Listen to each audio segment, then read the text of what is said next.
जब दरियाए नील की मौजें अचानक सुर्ख होने लगी तो मिस्र की फजा पर एक खौफनाक खामोशी छा गई। पानी जो जिंदगी की अलामत था अब गाढ़े खून की शक्ल इख्तियार कर चुका था।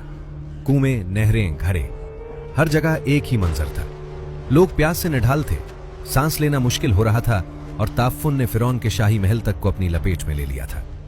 7 दिन तक ये अजाब जारी रहा और मिस्र की सरजमीन खौफ के साए में तड़पती रही। फिर अचानक वो कैफियत खत्म हो गई। नील दोबारा अपने असल रंग में लूट आया। फिरौन ने सिक का सांस लिया, गुरूर से मुस्कुराया और दरबारियों से कहा, देखा, सब ठीक हो गया, मैंने मूसा को शिकस्त दे दी। वो ये न जान सका कि आसमानों में अगला फैसला हो चुका है। चंद ही रातें गुजरी थीं कि मिस्र की फजा में एक अजीब सी आवाज फैलने लगी। पहले पहल लोगों ने उसे किसी जानवर की आहट समझा, लेकिन जब सुबह हुई और सूरज तुलू हुआ तो आंखों के सामने नाकाबिले यकीन मंजर था। पूरा मिस्र मेंढकों से भर चुका था। घर हो या बाजार, बावर्ची खाने हो या गलियां, हर जगह अछलते कूदते मेंढक थे। खाने के बर्तनों में, बिस्तरों पर, बच्चों के कपड़ों में, हत्ता के फिरौन के महल और उसके तख्त तक पर मेंढक ही मेंढक नजर आ रहे थे। लोग सोते तो मेंढक चेहरों पर आ बैठते, खाना शुरू करते तो बर्तनों में छलांग लगा देते। सिपाही बदहवास भाग रहे थे।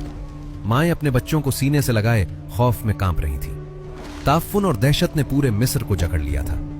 आखिरकार फिरौन का गुरूर टूट गया। वो चीख उठा, मूसा को बुलाओ, फौरन बुलाओ। हजरत मूसा अलैहिस्सलाम दरबार में हाजिर हुए। फिरौन ने आजिज़ी इख्तियार करते हुए कहा, अपने रब से दुआ करो कि यह आफत हटा दे, मैं तुम्हारे रब पर ईमान ले आऊंगा। हजरत मूसा अलैहिस्सलाम ने अपने रब के हुजूर दुआ की और फिर रहमत इलाही से वो अजाब उठा लिया गया। मेंढक आहिस्ता आहिस्ता गायब होने लगे, गलियां साफ हो गईं और मिस्र की फजा में वक्ती सुकून वापस आ गया। लेकिन जैसे ही खतरा टला, फिरौन फिर हंस पड़ा। यह सब जादू था, उसने तंजिया अंदाज में कहा। मैं किसी रब को नहीं मानता। उसके वजीरों ने भी कहकहे लगाए और महल एक बार फिर तकब्बुर और सरकशी की आवाजों से गूंज उठा। हजरत मूसा अलैहिस्सलाम खामोश रहे।